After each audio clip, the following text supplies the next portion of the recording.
찬송가 575장으로 함께 찬송 드리겠습니다. 찬송가 575장입니다.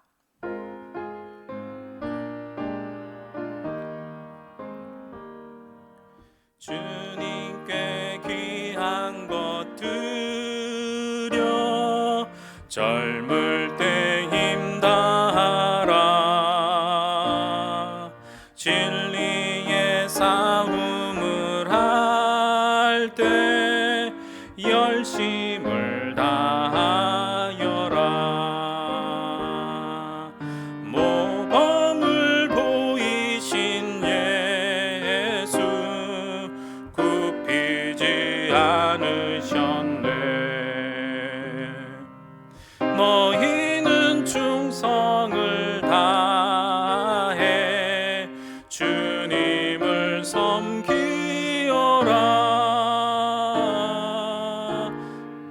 주님께 귀한 것 드려 젊을 때 힘 다하라. 구원의 갑주를 입고 끝까지 싸워라. 주님께 귀한 것 드려 내 몸과 내 마음도 주 위에 모든 것 바쳐 힘 다해 섬기어라. 독생자 보내신 정부 은혜를 베푸시니 너희는 정성을 다해 주님을 섬기어라. 주님께 귀한 것 드려 젊을 때 힘 다하라. 구원의 갑주를 입고 끝까지 싸워라. 우리의 귀한 것 모두 주님께 바치어도 그 귀한 생명을 주신 주 은혜 못 갚겠네. 하늘의 영광을 버려 우리를 구했으니 너희는 마음을 다해 주님을 섬기어라.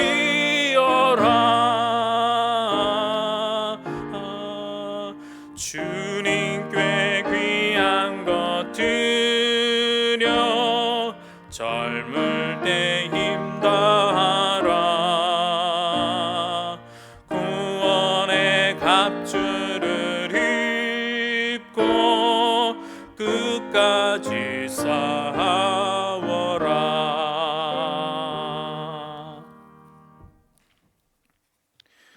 오늘 우리에게 주시는 하나님의 말씀은 전도서 9장 1절에서 10절 말씀입니다. 전도서 9장 1절에서 10절 말씀입니다. 구약성경 956면에 있습니다. 함께 말씀을 보시겠습니다. 이 모든 것을 내가 마음에 두고 이 모든 것을 살펴본즉 의인들이나 지혜자들이나 그들의 행위나 모두 다 하나님의 손 안에 있으니 사랑을 받을는지 미움을 받을는지 사람이 알지 못하는 것은 모두 그들의 미래의 일들임이니라. 모든 사람에게 임하는 그 모든 것이 일반이라. 의인과 악인, 선한 자와 깨끗한 자와 깨끗하지 아니한 자, 제사를 드리는 자와 제사를 드리지 아니하는 자에게 일어나는 일들이 모두 일반이니 선인과 죄인, 맹세하는 자와 맹세하기를 무서워하는 자가 일반이로다. 모든 사람의 결국은 일반이라. 이것은 해 아래에서 행해지는 모든 일 중에 악한 것이니 곧 인생의 마음에는 악이 가득하여 그들의 평생에 미친 마음을 품고 있다가 후에는 죽은 자들에게로 돌아가는 것이라. 모든 산 자들 중에 들어있는 자에게는 누구나 소망이 있음은 산 개가 죽은 사자보다 낫기 때문이니라. 산 자들은 죽을 줄을 알되 죽은 자들은 아무것도 모르며 그들이 다시는 상을 받지 못하는 것은 그들의 이름이 잊어버린 바 됨이니라. 그들의 사랑과 미움과 시기도 없어진 지 오래이니 해 아래에서 행하는 모든 일 중에서 그들에게 돌아갈 몫은 영원히 없느니라.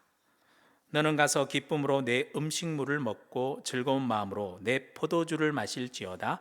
이는 하나님이 내가 하는 일들을 벌써 기쁘게 받으셨음이니라. 내 의복을 항상 희게 하며 내 머리에 향기름을 그치지 아니하도록 할지니라. 내 헛된 평생의 모든 날 곧 하나님이 해 아래에서 내게 주신 모든 헛된 날에 내가 사랑하는 아내와 함께 즐겁게 살지어다. 그것이 내가 평생에 해 아래에서 수고하고 얻은 내 몫이니라. 내 손이 일을 얻은 대로 힘을 다하여 할지어다. 내가 장차 들어갈 스올에는 일도 없고 계획도 없고 지식도 없고 지혜도 없음이니라. 아멘. 사람은 똑똑하고 지혜롭고 위대한 존재처럼 보여도 때로는 죽음 앞에는 무기력하고 또 죽음 이후의 세상에 대해서는 무지한 존재일 수밖에 없습니다. 지혜자는 오늘 본문에서 죽음을 생각합니다. 그 죽음이라고 하는 것은 누구에게나 피할 수 없는 것이고 또 죽음 앞에는 평등하다는 것도 깨닫게 됩니다. 그렇다면 이 죽음과 죽음 이후의 세계에 대해서 어떻게 해야 될까요? 그거는 하나님께 맡기고 지금 살아있는 동안 나에게 주어진 현재의 삶을 하나님의 은혜대로 살아가는 것이 지혜라는 것을 발견하게 됩니다. 지금 내가 살아있음이 얼마나 소중하고 지금 살아가는 이 시간들이 얼마나 귀한 것인가를 깨달아야 한다는 것이죠. 그리고 하나님 주신 은혜를 누리며 사는 것이 참된 지혜다라고 깨닫게 됩니다. 오늘 본문은 이러한 주제를 가지고 다루고 있는데 몇 가지 단락별로 구분을 해보면 먼저 1절에서 3절까지는 아무도 죽음을 피할 수 없다라는 것을 깨닫게 됩니다. 그러면서 4절에서 6절에 보면 내가 죽지 않고 살아있다는 것이 얼마나 귀한 것인가, 살아있는 자에게만 소망이 있고 가능성이 있고 기회가 있다는 것을 또 발견하게 됩니다. 그래서 7절에서 10절까지 보면 하나님이 나에게 생명을 주시고 시간을 주시고 삶을 주셨다면 그 삶을 은혜 가운데 즐겁게 사는 것이 중요하다라는 이야기를 하죠. 이제 단락별로 좀 구분을 해봅니다. 첫 번째 단락입니다. 죽음은 누구도 피할 수 없다라는 겁니다. 지혜자는 우리 인생 가운데 일어나는 일들을 연구하고 보면서 중요한 깨달음을 얻습니다. 오늘 말씀 1절에 보면 이 모든 것을 내가 마음에 두고 이 모든 것을 살펴본 즉 의인들이나 지혜자들이나 그들의 행위나 모두 다 하나님의 손 안에 있으니 사랑을 받을는지 미움을 받을는지 사람이 알지 못하는 것은 모두 그들의 미래의 일들임이니라 그랬습니다. 전도자는 우리 인생을 마음에 두고 살펴보았다 그럽니다. 깊이 인생을 묵상하고 성찰해 본 결과 내린 결론은 의인들이나 지혜자들이나 그들의 행위나 모두 다 하나님 손에 있다라는 것입니다. 여기서 의인이나 지혜자들은 나름대로 바르게 살려고 무척이나 애를 썼던 사람들입니다. 그런데 그들의 인생조차도 우리가 잘 살았다, 못 살았다 평가할 수 없습니다. 그것은 오직 하나님만이 그들의 인생을 평가할 것이기 때문에 그렇습니다. 하나님은 겉으로 드러난 것만 보시지 않고 그 중심과 동기를 살펴보시기 때문에 하나님의 평가가 중요한 겁니다. 하나님은 우리의 중심을 보시고 판단하시기 때문에 지금 당장 드러난 것으로 사람을 평가할 수 없다라는 것을 깨닫게 된 거죠. 2절에서는 모든 사람에게 임하는 그 모든 것이 일반이라 의인과 악인, 선한 자와 깨끗한 자와 깨끗하지 아니한 자, 또 제사를 드리는 자와 제사를 드리지 아니하는 자에게 일어나는 일들이 모두 일반이니 선인과 죄인, 맹세하는 자와 맹세하기를 무서워하는 자가 일반이로다 그랬습니다. 자, 우리는 나름대로 사람들을 평가하고 판단하고 때로는 분류하기도 합니다.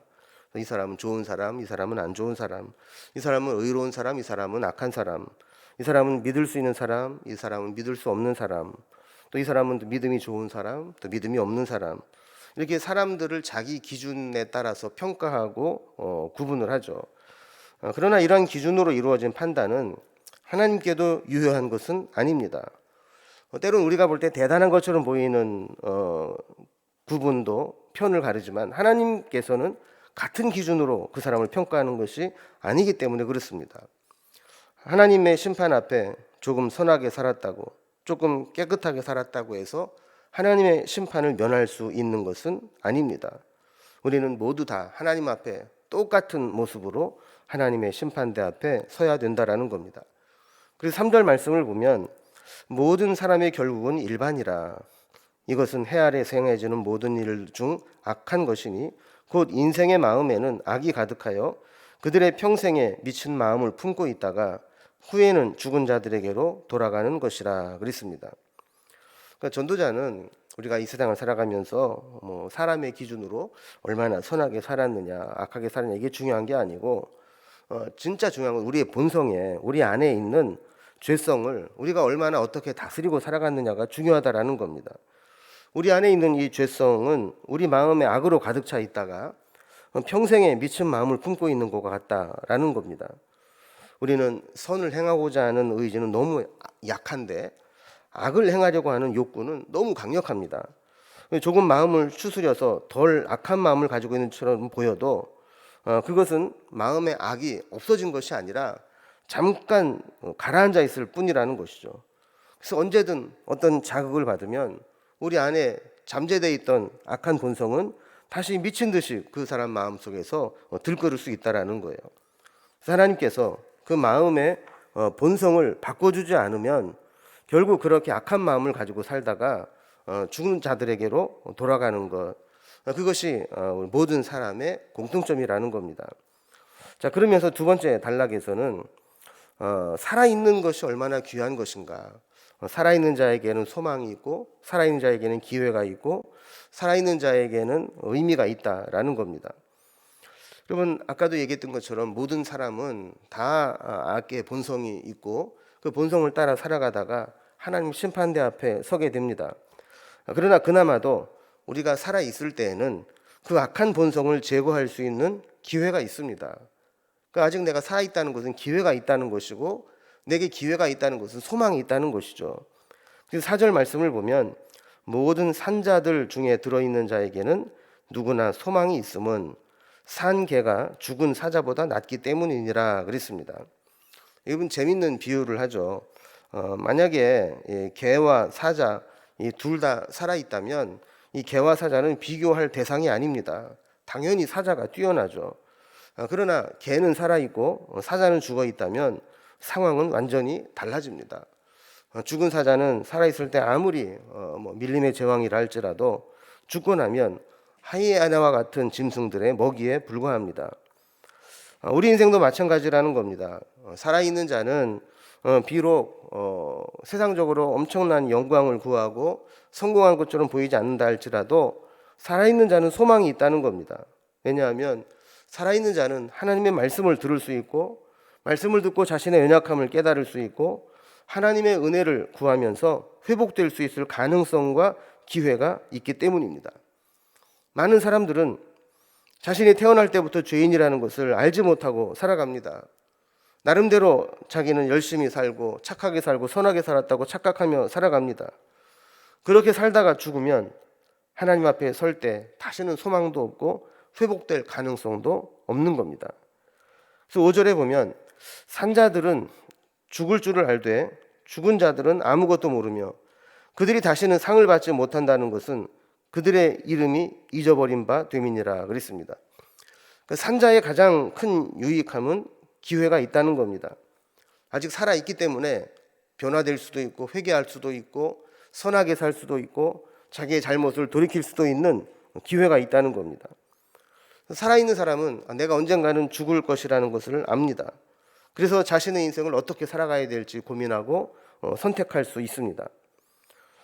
그러나 6절에 보면 죽은 자의 한계를 이야기합니다. 그들의 사랑과 미움과 시기도 없어진 지 오래이니 해 아래에서는 행하는 모든 일 중에 그들에게 돌아갈 몫은 영원히 없느니라 그랬습니다.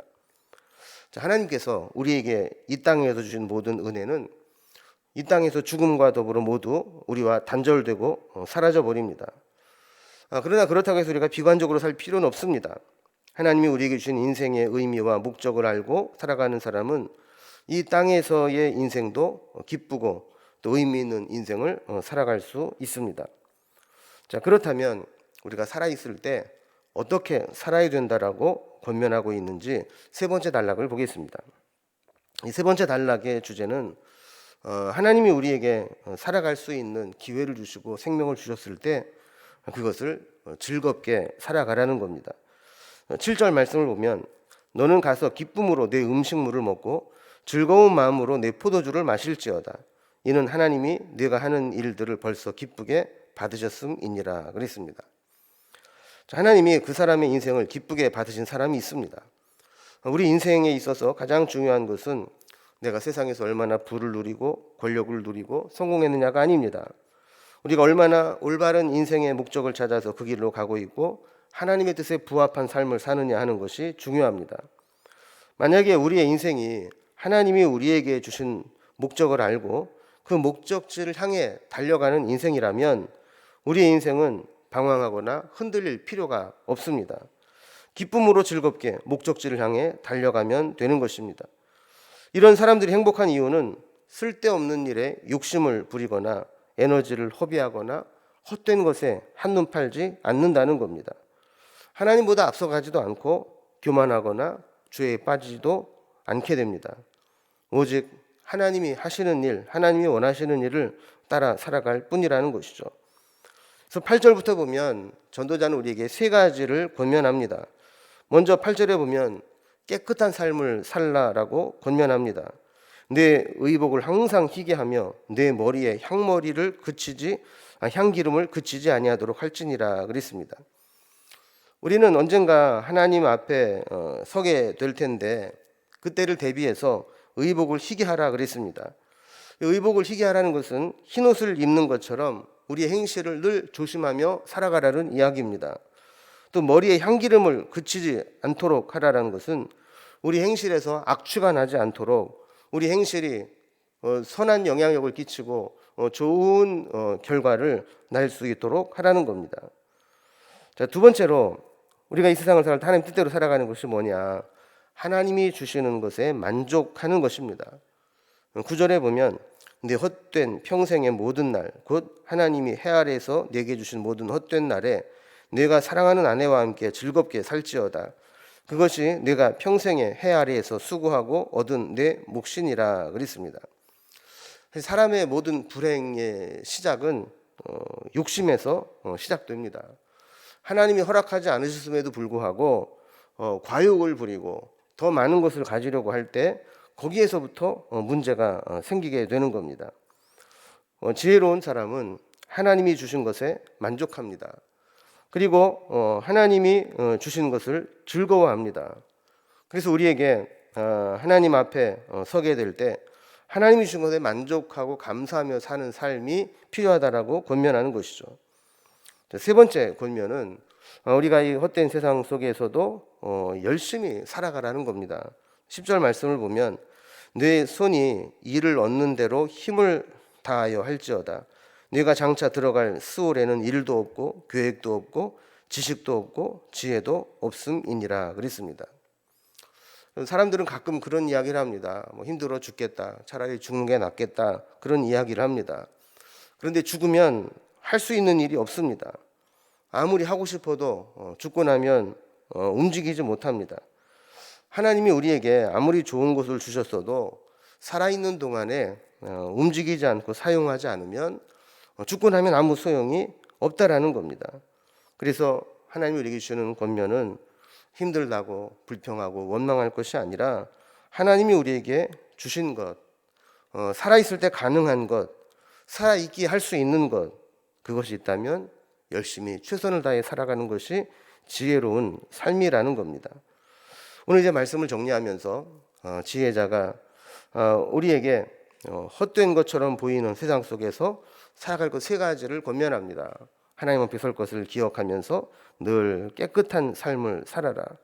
그리고 과욕을 부리지 말고 하나님이 주신 것에 만족하고 살아라. 그리고 살아있는 동안에 불평하지 말고 열심히 살아라. 이것이 우리가 이 세상을 살아가는 지혜자의 모습일 겁니다. 원망하고 불평하기보다 하나님이 허락하신 것, 그것을 붙잡고 살아갈 수 있는 저와 여러분이 될 수 있기를 주님의 이름으로 기원합니다. 기도하겠습니다. 하나님 아버지, 이 세상은 결국 죽으면 끝이고 또 이 세상은 불합리하고 부조리한 것처럼 보여서 원망할 때도 있지만 하나님은 우리에게 살아있는 것이 얼마나 귀한 것인가를 깨우쳐 주시고 살아있는 동안에 우리가 어떤 자세를 가지고 살아야 될지를 가르쳐 주셨습니다. 죽고 나면 하나님의 심판대 앞에 서야 될 텐데 그때 부끄러움이 없도록 늘 깨끗한 삶을 살아갈 수 있도록 인도해 주시고 또한 하나님이 주신 것에 만족하며 헛된 욕심과 과욕으로 우리 인생을 망치지 않게 하여 주옵소서. 그리고 죽으면 할 수 없는 것들이 많이 있습니다. 하나님이 생명 허락하신 동안 살아있는 동안 할 수 있는 최선의 삶을 열심히 살아갈 수 있도록 인도해 주시옵소서. 우리도 지혜자의 지혜를 본받아서 하나님 허락하신 하루하루를 하나님을 기쁘시게 하며 믿음으로 살아가는 귀하고 복된 날 되게 하여 주옵소서. 오늘도 우리에게 허락하신 귀하고 복된 날 하나님과 동행하며 은혜 가운데 살기를 원하오니 해가 맞도록 우리의 언행심 다를 지켜주시고 우리의 삶을 이끌어 주옵소서. 예수님의 이름으로 기도드리옵나이다. 아멘. 각자의 기도 제목들로 자유롭게 기도하시겠습니다.